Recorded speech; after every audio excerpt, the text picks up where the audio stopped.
Welcome back, everyone, to another episode on the Let's Trot Show, where we dive deep into the stories of successful individuals. For today's episode, I'd like to welcome back to the show a player that's only had a short yet very successful career in the NRL, and that's Stephen Crichton. Played in his first season at the Canterbury Bulldogs, Critta captained the club and helped guide them to their first finals appearance in 8 years. Pretty cool. His talent, professionalism, and leadership in 2024 epitomises the culture the Bulldogs are trying to create for the years to come. We'll reflect on his amazing first year with the Bulldogs, his evolution becoming a captain, and his constant drive for success. Sit back and enjoy. Critta, kifek. Saktan. Saktan, Albak. I just felt like a pull in my nose, and I was like, bro, I swear this guy just bit me, eh? And then I grabbed my nose, and then the top of it came up, and I could feel like my whole hand inside my nose, bro. But speaking of fans, you got a taste. Bro, crazy, eh? The atmosphere that they bring is just like finals footy. Like, did Madge actually bring a baseball bat in his pre-game? Is that true, or is that? I was sitting in the front row with like Bizarre, Romy and that, and he brought the baseball bat and swinging like literally in our faces, bro. When you left Penrith, did you have any sense of regret?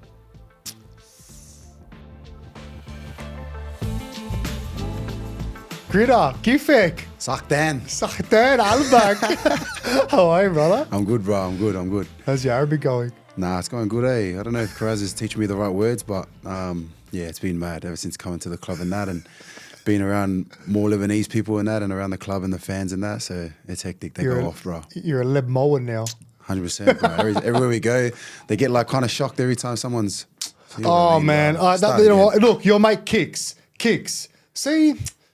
Get him on the podcast, bro. He's going to come on. Nah, yeah, like I was saying, it's hectic. That's the only word I know, so... Do you know other words? Any swear words? Nah. Yeah, I wouldn't want to say it on here because I know Kiraz will probably get in trouble. I love it, man. Well, how's the body, brother? Nah, it's going good, eh? 2 weeks straight now with nothing, no training, no nothing and that. Just actually been playing golf every day, bro. Golf? Yeah. Are you good? Falling in love with it now. Getting better as the day goes. Some Who's your good crew? shots. A few of the boys back in the area. A few boys from church and that, and Crichton as well. So just play every weekend whenever the boys are off work and that. But yeah, it's hectic. How is Crichton? Is he still playing for St. Mary's? Yeah, he's still at St. Mary's, still playing footy, looking after the family and that. Manager Kennard's higher now, so... Is he? Yeah, he's a bit like of a top dog there, so... Any hookups? Actuals, bro. You got his number, hey? Send him a message, yeah, easy. I might give him a reach out. How's the wedding plans going? Nah, it's going all right, eh? Most of it's done now. Bro, it's like... How stressful is it? Just under 3 weeks. Oh, bro. I'm stressing and I'm not even doing much. I don't know how my missus is doing it all, eh? But yeah, she's been good, staying on top of everything, and everything's mad. How many guests are going? Oh, 240? 440, sorry. Yeah. Yeah. What? 440, bro. So, see, Samoans, Lebanese, exact same. Yeah, have to get like bro. half a village there. 100%. Cousins, families, parents. Oh. I love that. Yeah. Nah, it's good though. It's like little reunion for my family and that. Don't really know my extended family, so it's good to see them there anyways. Who's in your line? Romy, your best man? Nah. Got a good best man speech, we all know that. Oh, he laughed. Bizza, he laughed. Nah, Bizza actually. Best man. I love that. Hopefully, yeah. Be good, bro. Be good. Oh, that could be Whatever anything. happens. I can't wait to see the best man speech. Oh my god. He should be good, bro. How good. Who else is in your groomsmen? I got the only footy boys you'll know is Spenny. Yeah. Yeah, Bizza and Spenny. But yeah, it's like a mixture of, I had 2 footy boys, 2 family, 2 of my brothers, 2 of my cousins. Yeah. And 1 from my missus' family. So Wow, big line. yeah. You still catch up with the Penrith boys? Yeah, Spenny Bizza as well? actually, yeah. Be going to Bizza's game tomorrow, so it'll be, I don't know how like people will see me at the game, but yeah, I haven't watched him play. But he's come to like 3 of my games throughout the year. Oh, wow. And surprised me at the game. And I love that, man. Yeah, he always comes out and watches me play, so the least I could do is go out and watch him play. If Spenny's game was here, I would have went and watched him as well. But they're playing out in Melbourne, so grand final. Penrith Roosters, go out and watch them. Oh, nice. Well, we said how your body was feeling, and it's good to see you're in top nick. How's your nose feeling? No bite marks? Nah, nose is stitched up now, bro. Did you actually was I actually cut up? Like when Yeah, you got... all underneath, bro. And my nose is like hanging from the top. And No every day way. my missus is like, bro, your nose is like changing now. It's like hanging from the front. Like it was hanging down a bit. But now that it's like scarred up and that, it's gone back to normal. Man, I know we're taking the piss here, but I actually didn't think it was that bad. Like I just thought it was just a bit of a cut. Yeah. Did you have to get stitched? Nah, bro, because I hate needles. That's why I got no tattoos in that. But the doc and that had to like stitch all the bottom because all of this bit was like all bitten up, and they didn't know until after the game. Like they looked at it and they just seen like scars over the top and a little bit on the bottom, and then I lifted my nose and I pulled my nose like up, and it was just all through the bottom. And they're like, "Oh, you have to get it stitched," and I was like, "Nah, I'm not getting it stitched. Just glue it." Because I hate needles. So Well, you're lucky it didn't scar, man. Yeah, I know. Yeah, so they were like more scared because in case it got infected and that. Yeah. But yeah. Did it hurt at the time? Did you know you split it? Yeah. Because you played on. Yeah, nah, he bit me and I just felt like a pull in my nose and I was like, bro, I swear this guy just bit me, eh? And then I grabbed my nose and then like the top of it like came up and I could feel like my whole hand inside my nose, bro. Like my whole finger, like go up my nose because that's where the slice was. And I was just like, frick, there's blood all like everywhere and yeah. It is what it is. Far Yeah, out. 100. Had obviously the aftermath of it. What eventuated after that incident? But I actually don't know, eh? Like I just played on and the coaches and that came and I was like, bro, I swear, I think I just got bitten, eh, by him. And then they were like, oh, do you want to make an official complaint? And during the game, I've never been in that situation. Yeah. So I was just like, nah, just leave it. Like it's a game of footy and that. And then it wasn't until in the sheds, like the doctor and that checked my nose and like the CEO and that always come in the shed and they just came and looked at it. And then literally the next morning, like they just placed a complaint. And I was just like, oh, yeah, sweet, like whatever. Yeah, because I didn't think it came from you. Yeah, I was just like, oh, it's just like a game of footy. And I didn't think anything of it because I've never been in that situation before. But then, yeah, they came and checked my nose after. And because of how bad it was, they were just like, yeah, we'll put in a complaint. Like he shouldn't be able to do that. Yeah. And then I was just like, yeah, whatever, like, you guys can do it, but I don't want to face the court or anything like that. Like, you guys can, like, sort it out. Like, and then, yeah, that was it. Far out. That was it, bro. I was like, yeah. Oh, man, well, it's obviously a grubby move. We don't want it happening in the game, but, respect for you, obviously, not throwing him under the bus. I'm sure he would have regretted it after, but, sometimes when you're playing the game, like, as we know, there's a lot of emotions running. And just happened so quick too. So exactly. Is what it is, man. Talk to me about your handshakes. How many you got now with the boys at the club?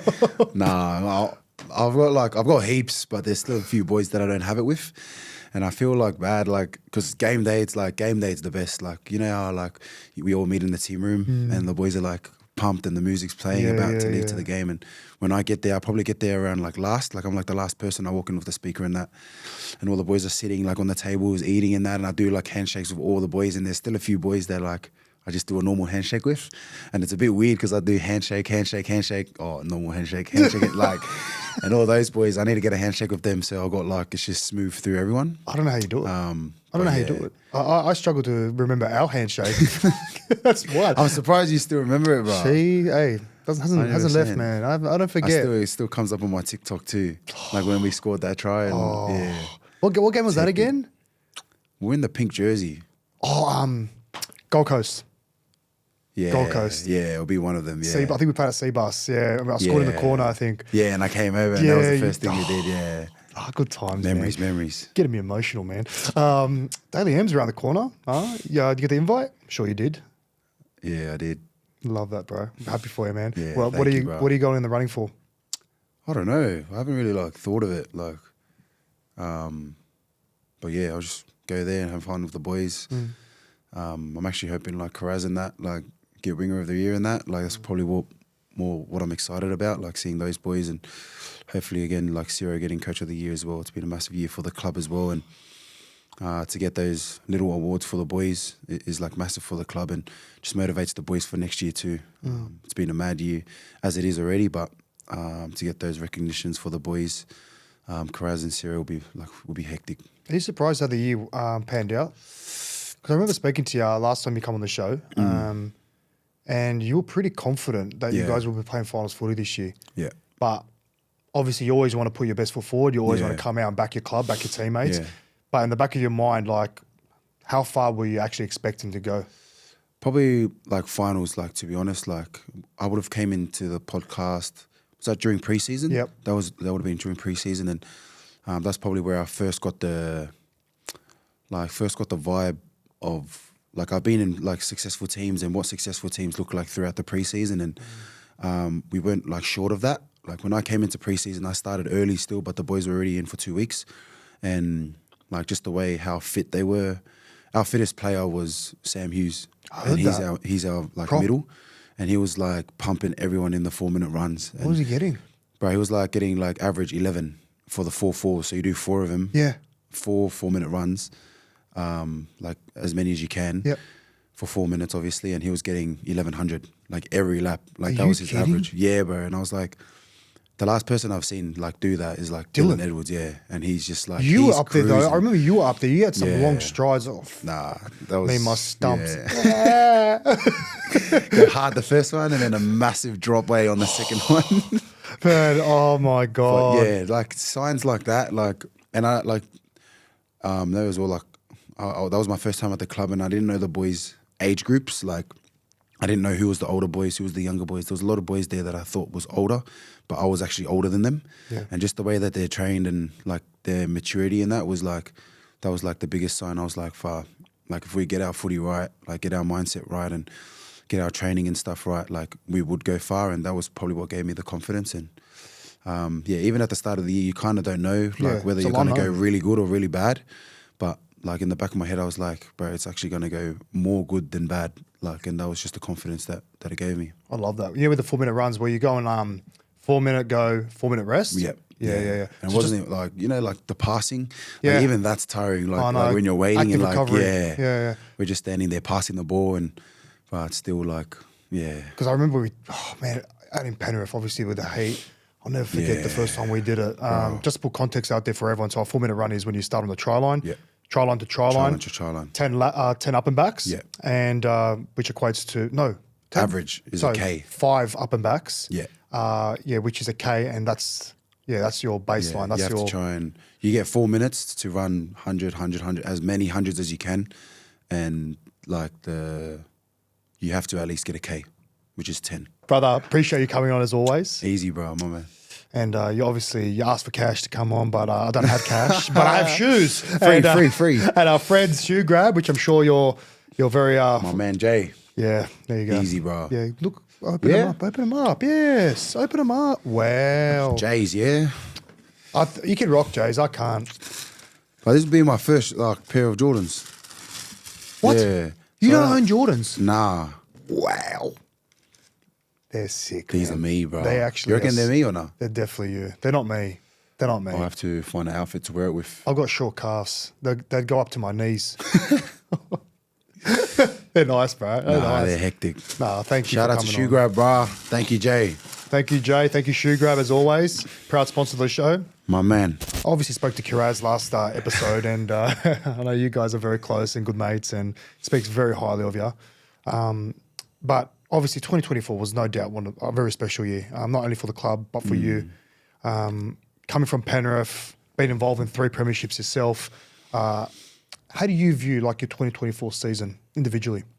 Yeah, massive. I think like looking back at it now and reflecting over the last preseason, my time at the Panthers, and that was probably the most exciting year for me. Like I know it was coming to an end, so I know right now this is probably what Romy and Tito and those players leaving are feeling like. It's just like you actually don't want to leave anything in the tank. Like the way you train, every game you want to give it your all. Like leave the jersey in a better place. That's literally what you're thinking about every day, and you want to leave your mark at the club like on a high as well. And that was like literally everything that was motivating me to make another grand final and win another grand final. And that was my mindset throughout the whole year. Like the hardest bit was obviously telling the boys that I was going to leave, and that was my last year. But literally after that, it was team focused, not self focused. Yeah.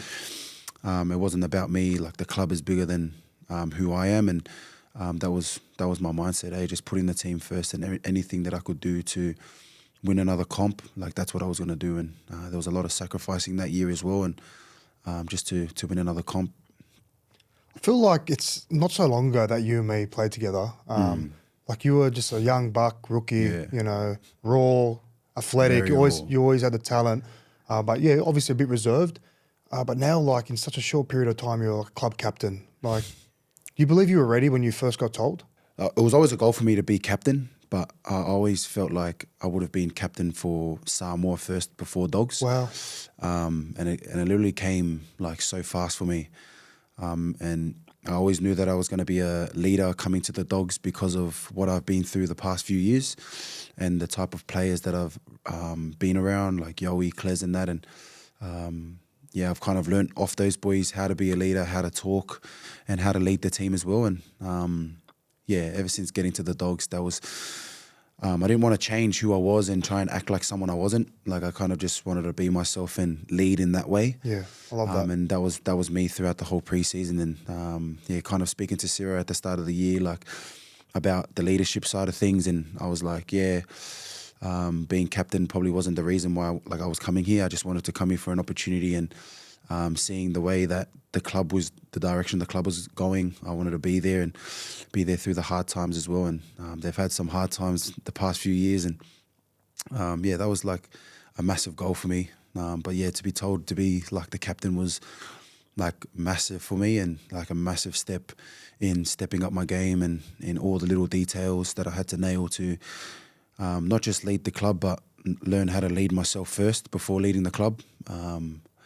But yeah, I've been a part of some good teams and some good leaders as well where I've learned from those experiences and yeah, just taking it on to where I am now. I think that's really important what you said about like being a leader and just being you, not being someone you're not. Yeah. And I feel like that's so powerful because sometimes people have in their mind where, I don't know, if they get promoted in a higher position to a manager role, being a captain of a club, that they have to be this sort of figure and person. Yeah. You're there because of you, who you are, like 100%. What you bring, your personality, the respect you have from your peers.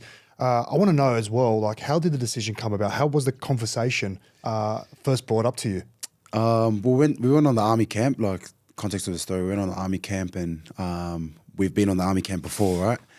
And Cyril was telling me, like, we're going to go do that army camp. Like, this is something that our team needs and we need a camp that's going to almost break the boys, but bring them together in a way, in a sense. Like, you know, that 2020 camp that we did, like, probably before that, we were a little bit separated as in groups, and those kind of camps, like, bring the boys together because you can't get through the camp on your own. No chance. Like, you need to lean on the boys in that. And me and Kicks, because we've done it, like, we were kind of the leaders of the camp and just trying to get the boys through it.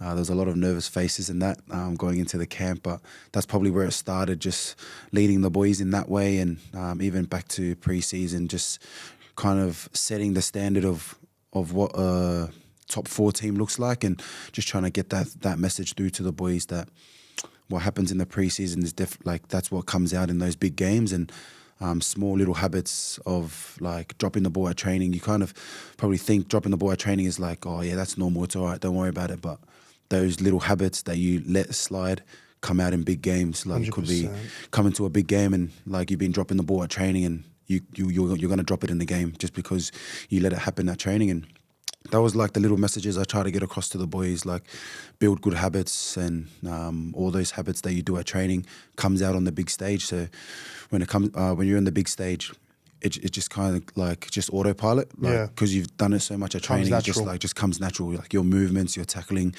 the way you pass the ball on the bigger stage, like those are like the little things. And and then pre-season was like coming to an end and kind of built a good relationship with all the boys too. And Ciro like messaged me like to have a coffee, and then we're down at Rust Bucket and he kind of came and told me like, how would you feel like have you ever had the goal of captaining a club?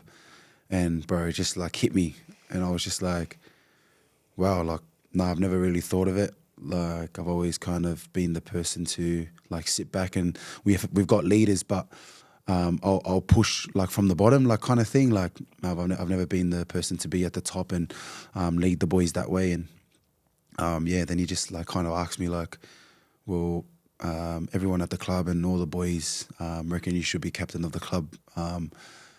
Like how do you feel about that? And I was like, oh wow. And then it just flashed through my mind like the captains that have been before me and like how big that opportunity actually is. Like truly grateful that I get to have my last name there, and I just got heaps emotional with Ciro, and I was just like, I'll be honored to captain the club and lead this club to success in any way possible.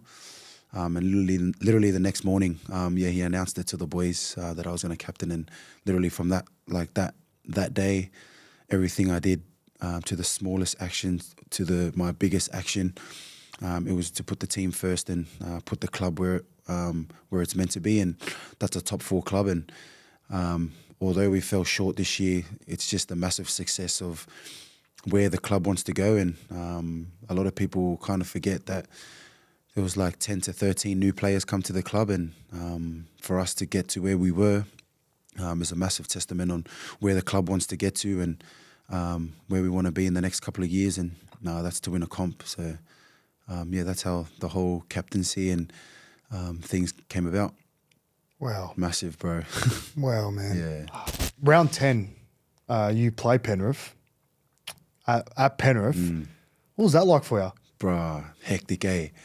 I don't. The whole time I didn't know whether I was gonna get booed or like cheered for, but there was more like cheers than boos. So I was like, it kind of hit me, bro. I was like, I love that, man. I miss this place, eh? Like deep down, I was like, this used to be my home and that, and like I've still got so much respect for the fans and that. Like that's when it hit me. Like I was like, bro, like it's not just about me. There's a lot of kids out there that still big fans of myself, and that was the game that I kind of circled at the start of the year, and I was so happy that it was there.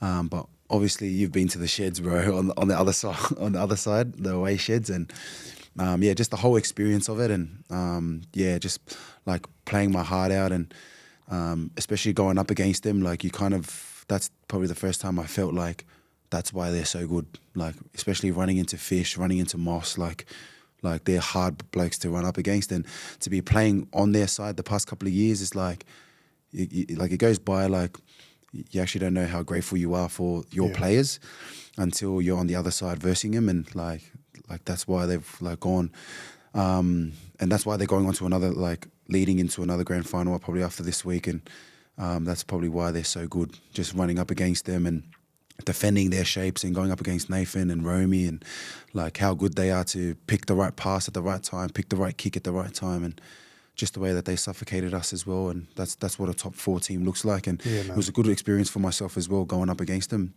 But yeah, it was mad going up against the boys.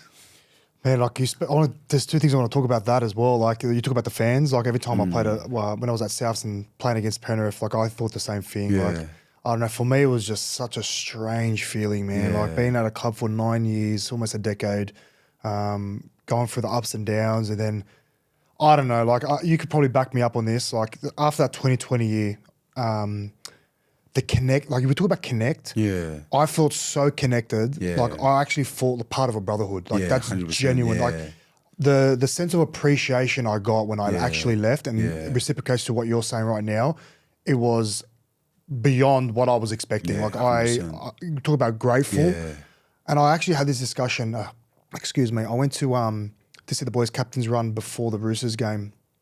It was their last captain's run at Panthers Stadium, and I just wanted to go there because obviously so many memories, so many great times at that stadium, and I just wanted to kind of see the boys as well, take it all in.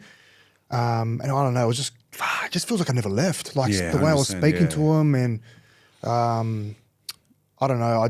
I remember telling a few of them, I go like, it's hard to actually reflect when you're part of the grind. It's just week after week. You're just in that focus. You don't actually understand how lucky and grateful you have it until you walk away. And then think to yourself and look back. And like I just told them, I go, boys, just don't ever take anything for granted here. Granted, bro, 100%. And that was kind of my mindset my whole last year. Like, don't take anything for granted, no regrets. Like, go out there, put your body on the line for the boys. Like, bleed for the boys. Like, do anything you can. And that was probably just the cherry on top, winning the comp. Like, that was all I could do, is to win a comp before I left. And that's what we did. So it's very special. You respect to the Panthers fans as well, because like I was thinking I was going to get absolutely booed, but I was similar to you. Like I was embraced. And, 100%. I think the Penrith fans in particular, they always get a bit of stick from the rest of the the league world, and I think me and you know, like they're pretty loyal, and they show a lot of respect if you're current or if you're a player that's departed. But speaking of fans, you You got a taste of one of the most passionate, loving, supporting fans in the game and been at the Bulldogs. What's your experience like? Crazy, eh? Like, for a team that probably hasn't made finals for a couple of years, and to get the turnouts that we did this year, we probably had 3 games at a core that was like over 50,000. That's wild, man. Just being like our fans, like. Usually when, like back in the past, like, oh, you're getting told you're playing at a core, like you get that feeling that, oh yeah, it's going to feel like there's no one there. Even talking to other players that verse us at a core, a few of the Cowboys boys like came to me after the game. It's like, bro, it's so like, we love like playing up against you because of your fans, and like the atmosphere that they bring is just like finals footy, like it's so gun. Like, and I was like, yeah, it's just so grateful for them, because although the club hasn't been in a good state the past couple of years, to give them a bit of light this year, and the way that the boys played, just to bring that happiness back to them, is so cool. And a lot of the boys spoke to me in the pre-season, probably like Jake Preston, Sexton, Reed, Birdo, and that. Like, bro, when the Dogs are going good, bro, Belmore was off his head. Like, and I was like, I thought they were just being dramatic about it, but like, bro, we didn't go far in the finals, but to see them party the streets of Belmore, like after we win games, is like, just shows how much they love their players, how much they love the club, and that's a massive motivation for not just myself but the boys. Like, going into next year, is like, we're not just playing for ourselves, we're not playing for the result, we're actually playing for our fans that pay a lot of money to come out and watch us play. But yeah, they're off their head, bro. It's mad. Do you feed off the energy? 100%, bro. Yeah. Like, that's probably the most exciting part of game day, like other than the game, is to run out with the fans there, the Lebanese drums going off at the end. How good is it? Like the crowd like screaming. It's like, yeah, we don't usually play in front of those crowds. Like when I was at Panthers until finals footy, that's when it's like pumping like that. But for that to be pumping halfway through the year, like at a core 50,000, it's like, it's crazy, bro. Like, they're loyal, man. It was weird for me because obviously being Lebanese and seeing the Lebanese drums, like I get so connected to that. And when I was playing for Panthers, I used to hear that. It was like, I was getting more motivation out of it. And I was looking at it, I was loving it. But even my last experience playing for Lebanon in England, and all the Lebanese community and fans coming out to support us, like I was so... man, it's a feeling that runs so deep, and I'm so... that's why I wanted to ask you, do you actually feed off that energy? Bro. Like, you know how it is, the Lebanese drums, man. Like, bro, just when they play it, it's like, it's just a connection to the Dogs. Yeah. Like, and I love it when they're playing the drums, man. Like, and you hear it at half time. Like, we're in the sheds, like sitting there, and if the door opens, like it just echoes through I love that. because they're just in the corridor, just like playing the drums. And it's just mad. Like, we're not just playing for ourselves, bro. Like, there's a lot of fans out there, a lot of kids out there that want to be in our position, and it just motivates us, man. It's hectic. You gonna get drums for your wedding? Yeah. Are you? Yeah. Swear? Are you lying to me? Yes. Such a liar. It's a surprise, bro. No, sorry. I say that because I remember I went to a wedding, and Samoan, I think, husband, Lebanese wife, and they infused a Samoan culture with Lebanese culture. Yeah. One of the best weddings hectic, I've ever been to. It was unbelievable. 2 big families, obviously. Then Obviously, like, 2 proud massive. cultures. It's so good. It's so good. A month later, after round 10, I'll just rewind the back a bit. You obviously put on the Sky Blues jumper for the first time. Game 1. You took the camp to the Blue Mountains, where I thought was a bit strange, but can you give us a bit of insight what that was like? Bro, mad, eh? Like, it was probably a little bit weird. We had a camp at the start of the year, and Madge invited the whole squad, and he told us, like, oh, we're going to go up in the mountains instead of Coogee. And the boys are like, oh, that's a bit weird, eh? But, like, what do you do? Like, he's the coach, and you kind of have to follow the rules anyway. So, camp 1, we're on the golf course there, and there's actually a lot of things to do there. Like, we were allowed to bring in our families and that, and there was like a farm there, ice skating. Ice skating? Yeah, you can ride like the ponies and that around. There was a massive like slide and that for the kids. But yeah, it was actually probably tough to say, but even me and the boys say like probably the best Origin camp I've ever been a part of. The one that just went past game 1, 2, and 3. Wow. Just how connected the boys were, and I think just being away in the mountains, especially just being us, like was a massive thing just to get the boys more connected. And that was probably Madge's goal as well. Like the boys haven't been as connected as what I've seen in that last camp from the previous camps. And just being away on the golf course, like that's literally what all the boys did. We'll have training, come back, golf course, like just, and the boys are allowed to play on there for free too. So the boys can just go and play whenever, like take a group out there, play, come back. Like we had everything there, sauna, ice bath, everything that you need to be at your best. But staying in camp as well was a massive thing. And I think after the camp, now reflecting back, there's actually less distractions out there. I think out in Coogee, like the boys would go to the beach but get bombarded by fans. There's more distractions out there, like you could go home and things like that. But the camp up in Blue Mountains, the boys weren't allowed to go home. So the families had to come to us, which was a good thing because then the families would meet like each other. And that was the kind of bond that now our partners have with the boys. And when we verse the boys later on, like they know each other and things like that. And that was just a connection piece, like for the whole camp, just being more connected. And I think that's the most connected I've been with boys from other clubs, just from that camp, being away from our families and being together. And then it showed on the field how connected we were too, with the way that we played and went about our business. And it was mad. The camp was hectic. Game one obviously didn't go according to plan. And like when you were playing, like was it absolute, like from the out looking as a fan watching the game, it looked absolute chaos. And obviously it wasn't part of the script. Yeah.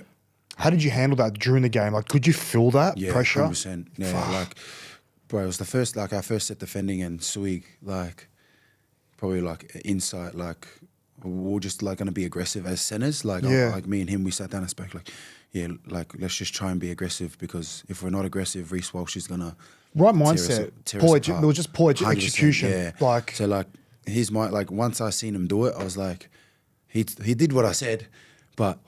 Like, it was just like, it's because Joey's so tall as well. Like, when he went down, like, Reece Walsh was like falling too. And I was like you said, it wasn't part of the script. But the way that we played after that, like, we kind of just had to accept it. Like, we're not going to sit back and just let them pump us. Like let's just keep going and, like, throw our best shape. And literally after the game, like, we're actually so proud of how we played. Like, we still managed to score, like, 3 tries. And we kept them to 3 or 4 tries as well. Like although they pumped us, like defensively, like we looked so much better, like so much calm, and that's the worst it's gonna get. Like we're defending shapes from like 5, like talking footy, like you would understand, like 5 of us against 8 of them, like kind of shapes, and we were still defending them, and we were just thinking in the back of the head, like imagine we had one more player. Like we'd have one more. So if you're on the right side of the field, you're talking about from far post. They set up at far post, and then. Yeah. Usually we would have 6, but like we'll obviously have 5. So that like we're defending with 1 less player, and we still managed to stop their shapes at times. And that was the biggest confidence boost for us. Like we're gonna get 1 extra player game 2. Like we're gonna get 1 extra player for our attack plays as well. And just defensively, that was our mindset. Like we still managed to stop tries. We still managed to throw shape with 1 less player. Imagine what we're gonna look like when we have 1 extra player. And that was our mindset going into game 2. Like, we're going to just, like, attack them with everything that we have. We've got 1 extra player now. We've kind of seen their colours and their shapes when we had 1 less player. So, like, that was the confidence it gave us going into game 2 and game 3. Was there any scar tissue or any demons mentally going into game 2? Or were you guys really confident in coming off with obviously the biggest halftime score in Origin history, and obviously running away with that game against the Queenslanders in Melbourne?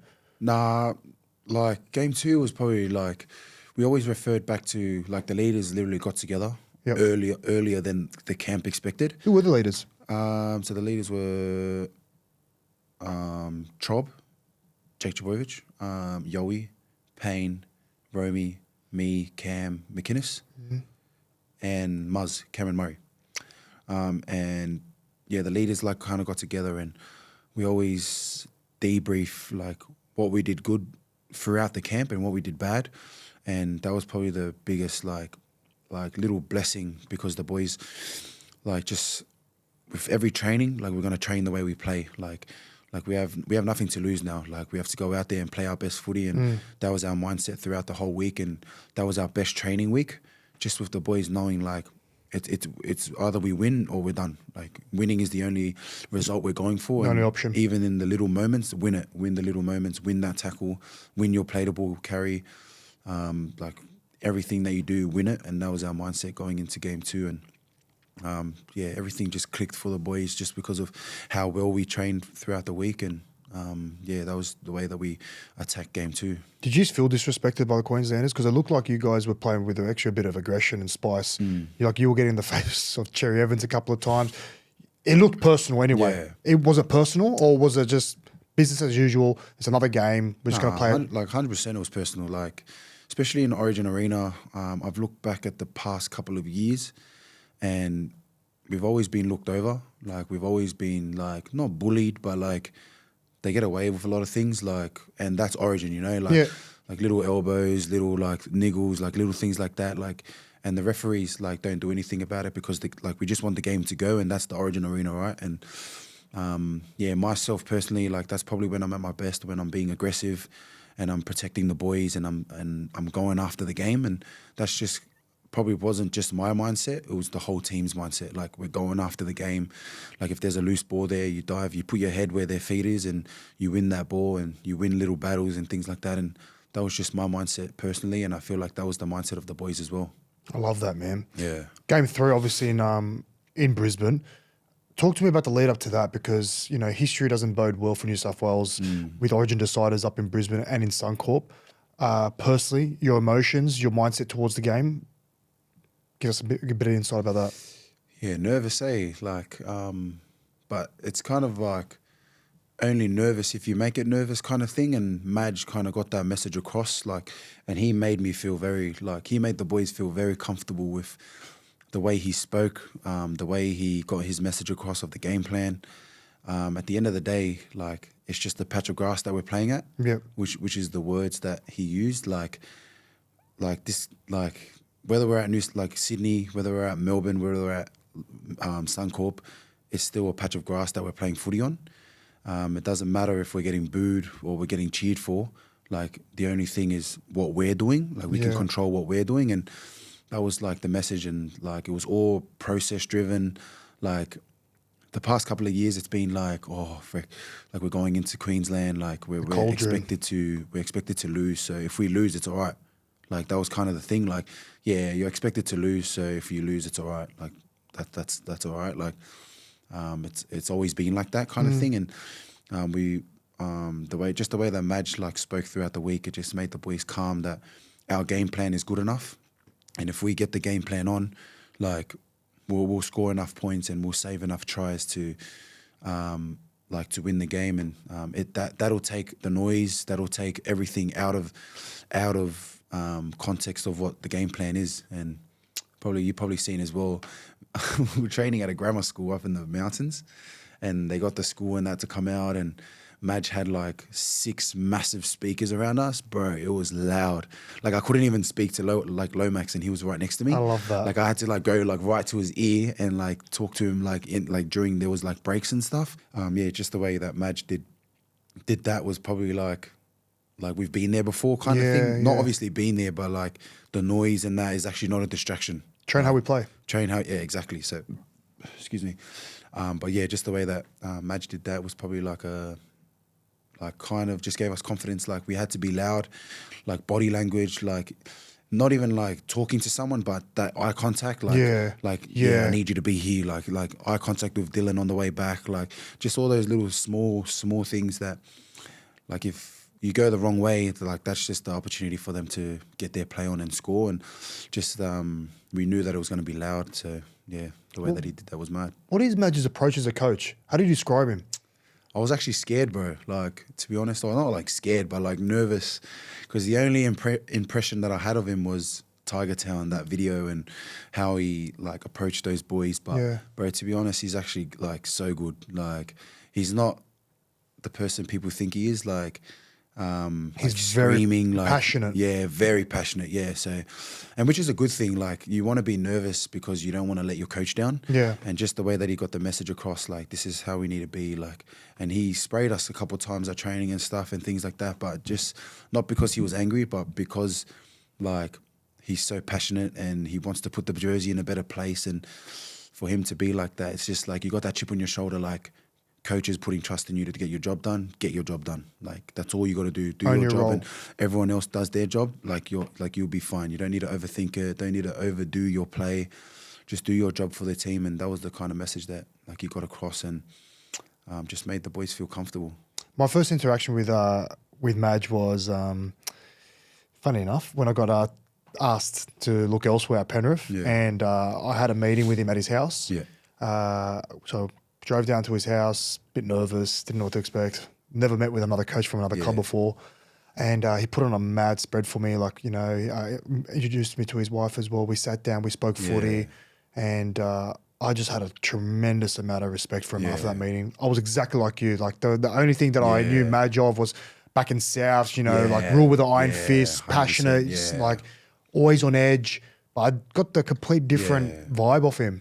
And like looking at that series, like there was so many stories of redemption, like with the redemption of the New South Wales Blues winning to the side in Brisbane against all odds. The way it started was obviously a bit of a disaster. And then obviously with Madge, like the pressure to come into that camp, the way it started, and just the way you boys won that game. Like it was probably the toughest game of football I've ever seen. Did it feel like that out there? 100%. But that first 40 minutes, man. That's what I was like saying, like the way that he spoke to the boys was just like pressure's only there if you actually make it pressure. Like pressure's only there if you tell yourself, oh, I'm under pressure. But if you're actually calm through all of that, like you're actually fine. And that was the way that he got his message across with like, even game one, we were under pressure the whole game, literally from like the 5th minute or when we lost Joey. Like we were under pressure the whole time. And that was the confidence it gave us in game 2 and game 3 that it's going to be 13v13. Like we're going to have our full team back. Like we're not going to feel those pressure moments as much anymore because we're going to have one extra in the line. And that's probably the biggest lesson I got from Madge. Like even using it at Dogs now is like pressure's a privilege. Like to have pressure in footy is actually mad, like, because the adrenaline rush, like, but real pressure is like being homeless, like that's pressure. That's pressure in life, but trying to pay pressure the bills. in footy, pay the bills, like trying to get money for your family, that's real pressure. But pressure in footy, it's only pressure if you make it pressure, like, you know what I mean? And that was like the biggest lesson that I took away from like being under Madge during Blues. That was my next question. I want to ask you how you handle pressure and how you handle your nerves before big games. Do you get nervous still? Yeah. What about if you do a mistake? Yeah. What if? Like, do you ever have that what if? Or if it does happen, how do you quickly flush that? So we're at Dogs now. We have we have a blueprint from our mindset coach, which is Jared. And we've got a blueprint for attack, defense, and like we used to call it special teams, like play 4, play 5, hungry dogs as well. So for your blueprint is you find something after a mistake, what can you do in your next 60 seconds? Because there's always going to be errors in the game. There's always going to be mistakes in the game. Like you're always going to miss a tackle. Like you're never going to be perfect in the game of footy. And we always refer back to the next 60 seconds. What does your actions in the next 60 seconds look like after a mistake? So some boys who get very, very nervous and very like it gets to their head, like you've made a mistake, their next 60 seconds could actually be worse than what they just did. The compound So that. like it's just a snowball effect. Like it's pounding in your head, or I'm letting my boys down. I'm letting the coach down. The coach is going to spray me. Like all those thoughts come in when you make a mistake. And don't get me wrong, that was me when I first started. And you kind of try and like, if you drop the ball, you kind of try and go in and get the next carry. And next thing you know, you drop it again. Just because you're trying to do like too much and things like that. Like you're trying to please the boys kind of thing, but it ends up hurting you even more. So yeah, what Jared has like taught us, and like the biggest lesson for myself the past couple of years is, what does my next 60 seconds look like? And that could be just like a push support, like just to get yourself back in the game, so you're not thinking about that last play that you just that you just made a mistake, like a drop ball or a missed tackle and things like that. The most important thing is the next 60 seconds, how you attack that 60 seconds. And that 60 seconds leads into the next 60 seconds, leads into the next 10 minutes, leads into the rest of the half. And the next thing you know is like no one remembers your drop ball. They remember actually how you bounce back from that and your next couple of actions and it just even like goes back to the grand final with like Nathan and that. Like he missed 2 crucial tackles where Reece Walsh went through. Like he didn't let that dictate what's going to happen the last like 20 minutes. Yeah. And that's like the biggest lesson. And you can like, that's a live like lesson of what people can do. Like it actually doesn't matter how you're going to put it into the next 20 minutes. And no one talks about his missed tackles. Like they talk about the 40-20. They talk about him dummy, go through, set up Moss. They talk about him like going back through the middle to score the try and getting the Clive Churchill. And just like a massive lesson that he could have went in his shell and just sat back and been a passenger. But his next 60 seconds, they just compounded, like, just let that go. All right, it's done. Like, what's your next 60 seconds look like? And I took a lesson out of that and I use that in my game now. Like, man, I love that so much. Bro, I love that. Man. Can I take you back? This sparked my memory. And I'm going to open up an old wound, but I'm sure you're happy to talk about it. Remember that game against Parramatta 2020? Yeah. Combank Stadium? Yeah. It was the only game we lost in the whole season. You were pretty disappointed after that game. Very. You were very hard on yourself. Yeah. I think you pretty much weighed the responsibility of that loss. But I don't know. I don't know if I told you this, but I respected you so much after the week after. Yeah. Because at training, I saw you go after everything. Yeah. The one-on-one tackling, you knuckled down more on that. So a bit of context. You obviously were up against Wonga Blake. Yeah. I think it was the first time I've ever seen a centre get the best of you. And as bad as it was, I think it actually helped you evolve. 100%. And it was one of the biggest learning experiences 100%. For you as a centre and a player, as a person. What was your mindset the week after that performance? Sorry, before I get into that, Ciro actually uses this a lot with the younger boys at Dogs now. We talk about it a lot. He always reminds me like, do you remember when you took your footy seriously? And I was like, no, I don't remember. And he always brings up this story and it just like flashes in my mind.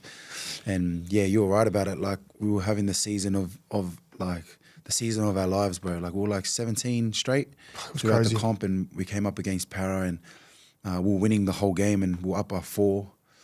And then that play happened just early border Wonga and I was kind of just like hesitant, like to go out and like make my tackle. And probably up until that game, I was kind of just the talented kid, never worked hard at training, kind of just like went about my business, like skip reps in the gym and things like that. And did you? Yeah, bro. Like just like I never knew that. I wasn't really like I wasn't really like. Because we're pretty hard in the gym as well. 100%. Like everyone was watching if someone skipped a rep. I've never. Exactly, bro. You're good. So I was like, boys are on their 4th set. I was like, oh, I already did that. You're the best. Nah, but yeah, just that season, I was like really, like I was the talented kid, coming in and like skinny kid, like talented, just raw, like you said at the start. And up until that point, that was probably where I hit rock bottom. With my footy and the first ever time I copped criticism, like first ever time I learned the lesson of taking the right advice from the right people. And when that happened, obviously he got outside me, palmed me like literally right on my neck, like it was a gun try for him. And he just went through and scored. And that was when it hit me. Like I took responsibility of, like I blamed myself a lot for that try. Like all I had to do was make the tackle, and it was like the last 2 minutes of the game too. They kicked the goal and they went up by 2, and that was our first loss of the year. And yeah, I kind of took a hard look at myself, and I really took it hard over that weekend. And Ciro was obviously our defense coach, and he called me, and I had the biggest honesty session with him. I was just like I don't know, like this, like I'm copping a lot from the fans. Like I didn't think that this is what players copped, like when they played bad. Like I've always been the one to try and make everyone like happy and things like that. And this was the first time I ever copped criticism. And the only thing Ciro literally like told me was, well, like I can't do anything about it now, but being your defensive coach, it's either it's gonna make you a better player, or like you're just gonna let it get to you, and you're gonna sit back and like you're not gonna get your spot and things like that, and you're just gonna let the other boys come and you're just gonna be a passenger kind of thing. And I was like, I looked at it and I was like, all right, I'm not gonna let this dictate like who I am and what type of player I am. And yeah, like you said, that next week, every rep, like that was where it got to me. Like every rep throughout the training session, like leading up to games, is important. So every rep, like, you know, like we used to go like 50-50, like with the tackling and things like that. Or you and Bizzo would always go hard, being the older boys, but like me being the younger ones, I was always like hesitant to hurt my body and things like that. I didn't know that. Yeah. I didn't know that. I honestly thought we all went 110%. Yeah. So you got a 50%, fucking hell. Yeah, but I was just like, because I was always known as like the talented and like, just leave it for the game. I'll turn up on the game. And that was the biggest lesson that I've ever copped. That's the kind of the hard thing to manage, being a kid that's so talented in so many areas in their game, because there's times where you think you can compensate and kind of take a corner, knowing 100%. The fact that I'm so talented. Yeah. What beats talent? Hard work, bro. Hard work. If you've got both of those, mate, you're unstoppable. Man, I honestly 100%. believe that. Geez, man, that was so fucking special. Yeah. I really appreciate you sharing that, man. Can I back to the Origin chat? Did Madge actually bring a baseball bat in his pregame? Is that true, or was that? It is true. What was what was the message behind that? Can you share that or no? Oh, like he just like kind of like what I was saying, like about the like being bullied and like Queensland always like having the upper hand on us and we're not tough enough. And he kind of brought the baseball bat in, and I was sitting in the front row with like Bizarre, Romy and that, and he brought the baseball bat and swinging like literally in our faces, bro. And he's like, obviously you guys can't use this, but I can use this.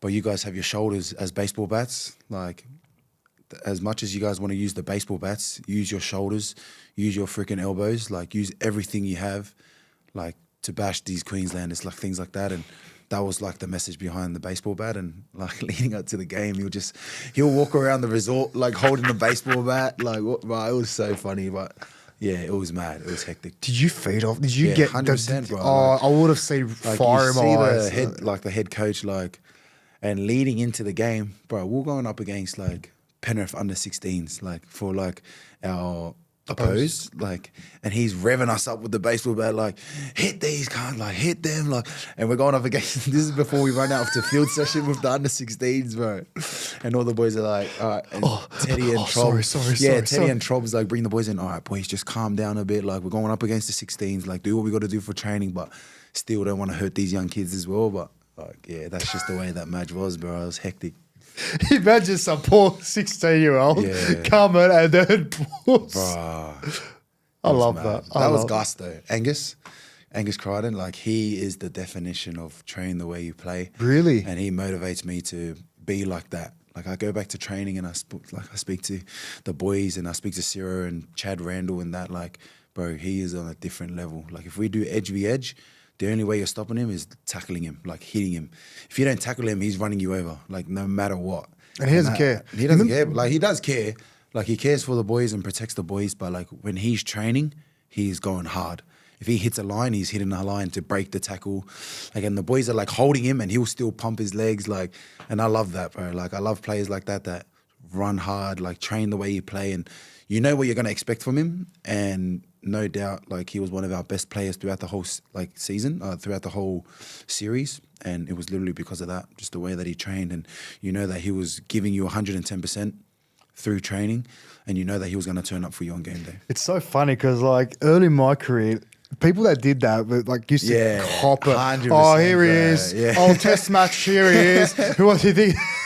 100%. It's funny how things change, but I kind of gravitate towards what you're saying and how you like the way we trained at the back end of my career. Train how you play because it's obviously going to transfer onto the footy field when you on game day as well. Yeah. Man, after the game against Manly, I know guys were very disappointed. I know there was a lot of noise early in the week, a lot of distractions, and listen, like it was an incredible year, but I'm sure you guys felt like you could have went one more. 100%. Yeah. I spoke to Ciro after the game, and he mentioned how he saw a lot of resemblance to the 2020 grand final loss that we had in the sheds. 100%. The feeling, the disappointment.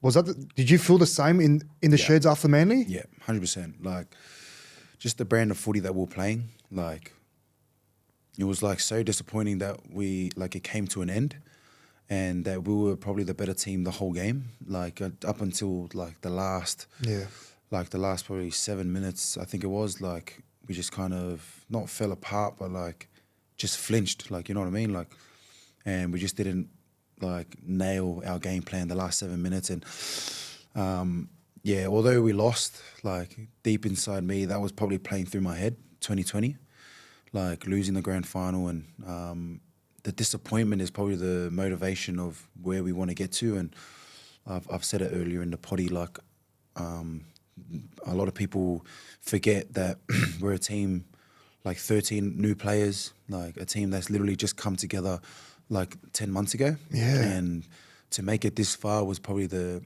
proud bit. But next year is just like, bro, it's full steam ahead. Like, we've had a preseason together now, and we're going into another preseason, and our game's just going to evolve like after that. And we've got some quality players coming as well. And although we didn't get it this year and didn't make it to where we wanted to go, like, I'm just so proud of the boys, like how, like, against all odds, we weren't meant to make the top 8, like, we were meant to finish last, things like that at the start of the year and things like that, but to make the top 8 and just show that we're a top 4 team. And it was just like so proud of the boys, man, and full steam ahead for next year. What was the messaging after the game?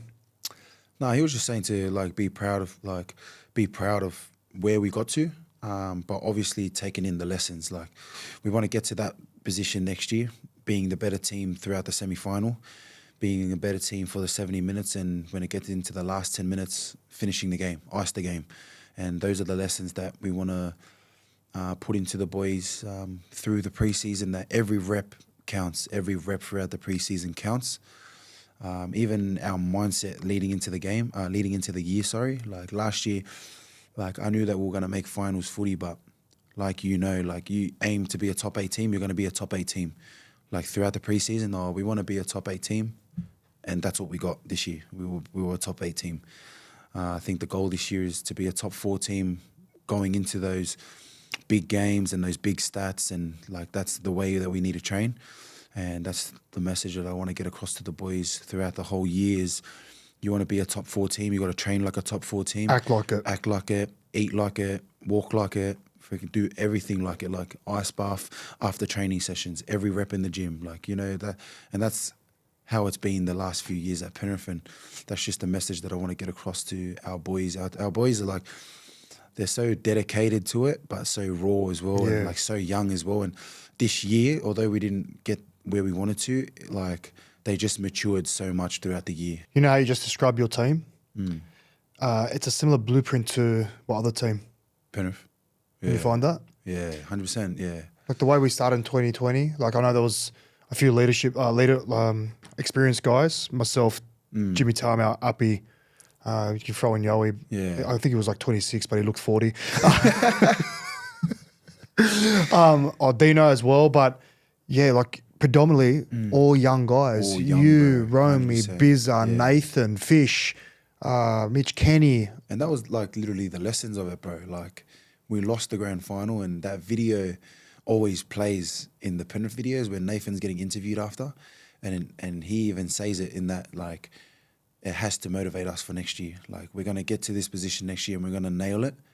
And that's literally been the past 3 years. Like, they get to that position and they nail their job. Like, just because at the time, everyone was hurt. We lost the grand final. Like, no one wants to lose a grand final. It was the worst pain ever. If you were to tell me you have to lose one to win 3, like, I would be like, I'll take it. Like, and break my heart once, but yeah. But I reckon if we won that grand final, I don't know if the other 3 would have, like, we would have got there, because we would have been comfortable, I guess. Like, probably not comfortable if it was to go like that way, but like, to win that, like, to lose that first one, like, that was all the lessons that we had. Like, we didn't nail our job, we didn't nail the little moments, and it's interesting. Like, you break it down into those little moments, like, that's probably why they've been so successful.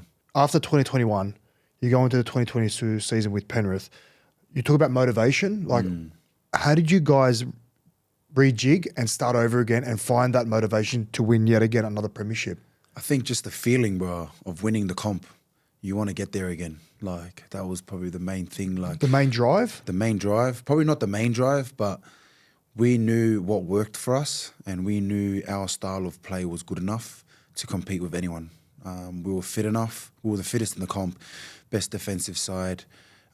We threw good shape as well, and we just learned from that year that we just needed, like, we still bombed like 3 tries against Rabbitohs when we won the game, and we were just like looking back at those little lessons about like missing our opportunity there, because it would have made our game a lot easier.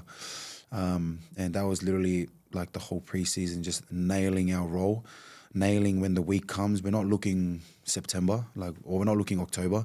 We're looking at this month. We're looking at this session, and just nailing it down to being present that minute. I love that, bro. Yeah, bro. So. I'm loving this chat. Can I just say? Stories? I am loving this chat. Yeah. Before we get into some fun stuff, I just want to obviously touch on your 2 test matches with Samoa in England, end of the year. And have you reached out to any of the boys? What's the coaching staff going to be like? What's the whole setup? What's going on? They're starting their camp here. Yep. And then like head over literally the day after my wedding is the flight. So yeah, Are you jumping on that flight as well? Yeah, most probably. I haven't really like thought of it yet. You cut it a fine. Yeah, exactly. So yeah, just worried about like my wedding and that right now, and like when that time comes, then like I'll sort that out and things like that. But yeah, the team's looking like pretty good. Like Everyone's committed. Yeah, everyone's committed, and especially from the last 2 seasons of where Samoa is heading to, and like a lot of players coming back and want to represent the blue and red, and yeah, just excited for it, man. Just it's where it deserves to be, you know. Like, we want to be a top 4 nation, and we want to compete with Australia, and we want to compete with New Zealand and England and things like that. And for us to do that is just to get the right players there, and the right people like committed around, like even the coaching staff, get the right people there to look after the players. And I don't think it's been there the past couple of years. Like players going back to their clubs probably overweight or like underdone, like just from being in Samoa camp, is like not being taken seriously. And you just need to get the right people around the boys, and you get the right people there, the boys play well, go back to their club and play well as well, and that's the main thing. Is Samoa considered a Tier 1 nation now? No, you know, it's not. We're still Tier 2. I think we won't be able to anyways. Why is that? Because I think the ruling around being Tier 1 is you need a development in the country. Pathways. So, pathways from the actual country itself, so in Samoa itself. And is there no competition over there? There's no rugby league competition there. Similar with Lebanon. It's only union. Like, there's a pathway for union there, and like sevens and things like that, but there's no rugby league. And I think right now, or the past 2 years probably woke up Samoa itself, that there is a rugby league team that's playing really well and very, very talented players. And only felt that like the past couple of years going back to Samoa and them getting to know, because it's always been Manu Samoa is the rugby union, and they've always been Samoa's team. But now to have Toa, like that's like they're starting to like jump ship from union. Do you feel that? Yeah, 100%, bro. They're like starting to jump ship to union to league, and they love it, So it's good. Do you feel like the schedule's a bit too long? There's been a bit of a debate. League? Yeah, in general? Yeah. 100%. 27's a bit too much, Yeah. Especially with the international rounds as well. Like, I get the NRL, they're trying to like grow the game. Yeah, I like get that too. I get that too. I feel like it should come from the players first. Like, especially like, you know what the players go through mentally and physically. Like, if their body's like, it's gonna, right now I reckon it's 10 years plus, like a successful career, 10 years plus. Like, if you're lucky. If you're lucky, bro, exactly. And that's what I'm saying. Like, if we keep going the way that we're going, it's going to come down to like 10 years, go down to 8 years. I don't think it's sustainable. 100%, bro. Like, and I just feel like, I know they're trying to grow the game and things like that. And like, it gets to the end of the year and you're not going to get the top tier players playing for Australia, New Zealand, like England, Samoa. because like the preseason's around the corner, and like I'm hearing things about like Ponga and that, like, bro, the first thing is you need your body to play the game. And if your body can't like stand up to playing international footy and going into preseason straight away without a proper break, like your body's just going to fall apart. I was I looked solid by Ponga. Like I came out and defended him, and I think the process was mishandled. Like I think the statement that Newcastle did wasn't the right thing to do. I think what should have happened, Kalen informed the club, then club can inform Mal, give him a phone call, just so he wasn't caught off guard. But like everyone coming out and just dragging him through the mud, like shut up, man. If you're that passionate about the jumper, I expect every single one of those critics to go to every single one of those Pacific Nations game 100%. And show their kangaroo pride. Just anyway, back to my thing. I definitely feel like 27 rounds is way too much. I feel like it's not sustainable. The game's constantly getting faster. The players are getting stronger, smarter. The fatigue is just at a breaking point, and less is more. The old saying, bro. Less is more. Truth or sauce? You ready? Truth or sauce? You like I'm that? allergic, bro. Allergic to what? To chili. Oh, truth or sauce? What's that? Yeah, so I'll ask you a question and you have to answer it. Oh, yeah. But if you don't answer it, you have to have chili. But if I answer it, you have to have the chili. No. You can ask me. No, you can ask. Remember I texted you because I didn't have any questions. I knew this was going to happen. You didn't have questions. You couldn't think of something. Anything at all. Anything at all. I'll try to think of something on the spot. I'll ask you something first then. Easy. So if you can't have chili. Yeah, I'm allergic, bro. That's absolutely ruined the game. That's absolutely ruined the game. I'm allergic. Contingency. All right. I want to die here if I take it. We don't want that. Have to go straight in the ambulance. There's no defib here anyway as well, so there's no first aid kit. All right, let me just ask you a question. Easy. When you left Penrith at the end of 2023, did you have any sense of regret? Nah. Why? Nah. I don't know. I just feel like everything happens for a reason. I live by that. Like everything happens for a reason, and my time was coming to an end, and I lived with that decision that it was coming to an end, and I guess, like I've said before, I only take advice from people that mean something to me, and as long as I was fine with it, my family was fine with it, and my close friends were fine with it.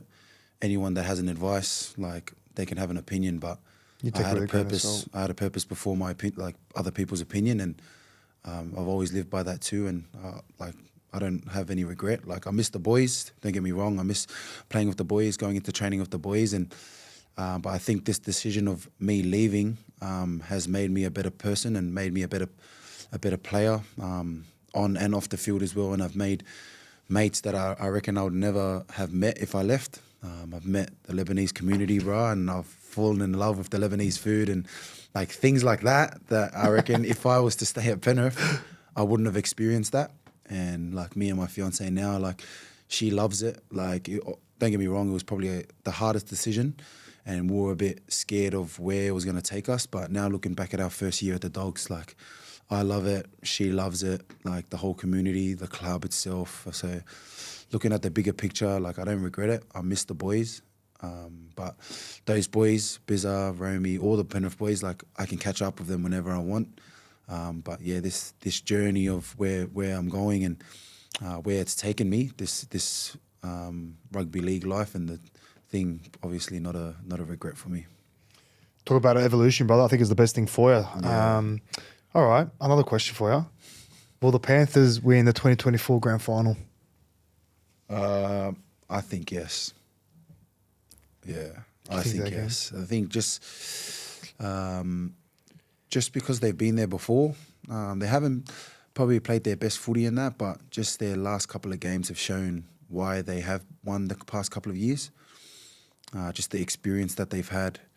They've got players playing for their last year, things like that. But I believe they can because I've been in that system and I've been where their mindset is right now, coming into the last couple of games and what they have to nail as their job. But right now, my answer that I'll give you is I believe Penrith will win it. A question that is a bit confronting for professional athletes, but I'm going to ask you it anyway.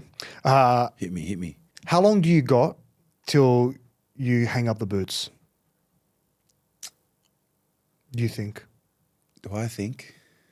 So how old are you now? 24. So how many more years do you reckon you have left in the game? I don't know. Never think about that, do you? No.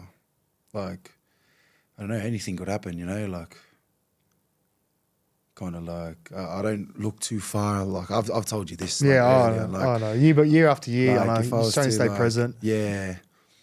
Like, I actually wouldn't know. I wouldn't give myself End date. an end date. Like, I'm going to go as hard as I can for as long as I can. I'm at a good position now where I know my body, like when I need to train, when I need to be ready by, what I need to do to get through 27 rounds of footy. But yeah, I wouldn't know. I'd say I'm just going to go as long as I can. I love that. You know what I mean? And Love it, like, baby. How long did you play for? 13 seasons? Yeah, see, that's ages. What am I on now? I think I'm on 6 now. Yeah, and you're So I would've played 24. 19, 20, 21, 22, 23, 24, yeah. So, just God willing, man, God willing. Knock on wood. Bro. Knock on Look that after wood. the body. 100%. Pray to God. Stay safe. Stay healthy. Oh, well, we got no sauce eating. Exactly, bro. See, that would have taken 3 years off if I took that. Look at that. Look at that. Well, missed your question. Your good friend Jacob Kiraz has wrote you a question for you to answer. Did he know it was me coming in? Nope. Oh, yeah. Because he would have asked something stupid. Like what? I don't know. You guys are pretty close, huh? Yeah. He speaks highly of you. Thank you, bro. That's my habibi. How do you define success? Suckdan. He actually wrote Can you it. say that again? Suckdan. No, the other word. What? Finish the sentence. Is that success? Success. Success. Success. Nah, because I was thinking about suckdan at the end. That was the first word I seen. Oh, was it? Yeah. Was it really? He actually looked, he wrote suckdan at the bottom. Oh, I love I was reading it, I was like, and then I came success. How do you define success? That's success, yeah? Does he Yeah. know how to read or is that recess? That's not how you spell success. I don't think. Is it a double C? Oh, God, I'm going to Google this. I'm going to Google. Producer Nick, is it double C? It's double C. Just Back FaceTime to English for you, Kiraz. You know, Kiraz. Oh, my God, made me. I even doubted myself. So, anyway, back to your question. Back to his question. How do you define success? How do you define success? The way I define success is just being happy. Being happy with everything. Being happy and grateful with everything that I have. My happiness and like gratitude doesn't come from footy. Like I'm happy that it's my job and things like that, but there's a lot of wins in footy, but also a lot of like losses. And if I define like my happiness and success through footy, it's going to be hard to stay happy. But success is just like being happy with where I am with life right now.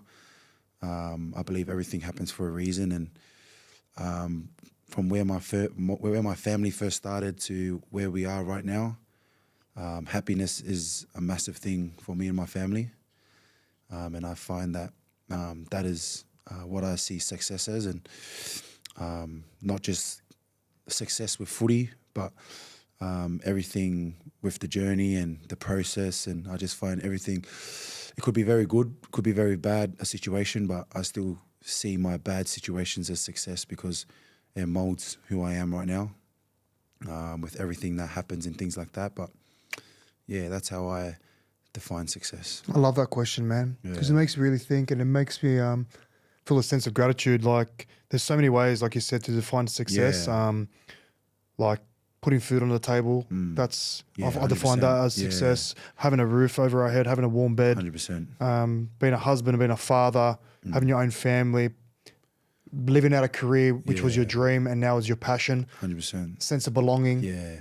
I feel like you got all of that, man. Yeah. So kind of I feel like a lot of young players would be like I want to make my NRL debut, like I want to be an NRL star, but there's so much to life. Like there's so much more to life than just being a footy player. Yeah. I'm like a human being before I am an NRL star, and I've got a family as well, just like you've been through it all, you know, like, and I've learned now throughout my career that there's so much other things that's more important than footy, and that's making my parents smile and seeing them happy is probably more important than my career itself. You know, I'd rather my parents and my family safe and happy and successful in that way than having a long, successful life where my parents aren't as happy. I'm not connected with my family and things like that too. So that's how I define success. I love that, man. Woo! Love Kiraz, Habib. Sahdan. thank you so Albert. much. Thank you for your answer. That was beautiful. Thank you, Kiraz. You can now pick up that pen which you've got in your hand, pick up the paper, Yo. and write a question for our What was my next last guest. question? Do you remember my last question? I don't. Sign it, seal it, put it on the table, and we'll get this show wrapped up. Hey, Sahdan. Sahdan. Talofa. Did I say that right? Yeah. Is that thank you or hello? Hello. Yeah, it is hello. What's Talofa. what I say? Talofa. Tal- Talofa bread. Talofa. Talofa. Ta. I said that. You said da. Ta. Talofa. Talofa. Talofa. And how do you say thank you? Tai lava. Sorry? Fafe tai lava. Fafi tai lava. Fafe. I said fafe. Fafe tai lava. No, fafa. You're a fafa. You know what it is, Oh, oh my I didn't know God. you know what that meant. Yeah, bro, far out. Obviously, you got getting married, Pacific. Oh no, it's not Pacific Cup. It's what is it? It's just Tri Nations. Oh, it's just two tests. I think it's just two tests, international test match. What's after that? You got plans to go on a honeymoon? Yeah, bro. Where are you going? We're planning on going Europe? LA, Vegas. Oh yeah, Yeah. Sin City. And then we're going to go to New York while we're there and then go to Hawaii and then come back. Why America? But we're not doing it anymore. Oh, We're going just to Hawaii. oh, So we planned like 2 weeks and then Ciro like changed our preseason dates. oh, he's good. So I was just like, oh yeah, sweet. So I took off like a whole week off the honeymoon so I can come back and train for that week before the preseason. So yeah, before the preseason. I'm sure your missus would have loved that. Yeah. I thought you would have done Europe since you're already there. Nah, I'm not a big traveler, eh? She wants to go there. Yeah. Like, I don't mind Hawaii because, like, the beach, the weather, like, that's me, like, more relaxing. But she wants to go, like LA, go to, because she's a massive High School Musical fan. Is she? So she wants to go to, like, what's the school called? State High or something? Oh, Glee. Yeah, the State High School. And Is that what it is? I don't know. Oh, did you? Oh, I don't know, bro. It's a show. Idiot. So where the school and that is, Yeah. she wanted to do that. Oh, bro. Well, I'm glad I caught up with you again. Easy, Thanks for bro. coming on the show again, Kaz. I really, really appreciate it. I love the chat. I've got so much respect for what you're doing. And enjoy your wedding. Congratulations. And Thank you, my enjoy brother. your 2 tests and honeymoon. Thank you, my G. Until next Sahdan, time. Sahdan. my man.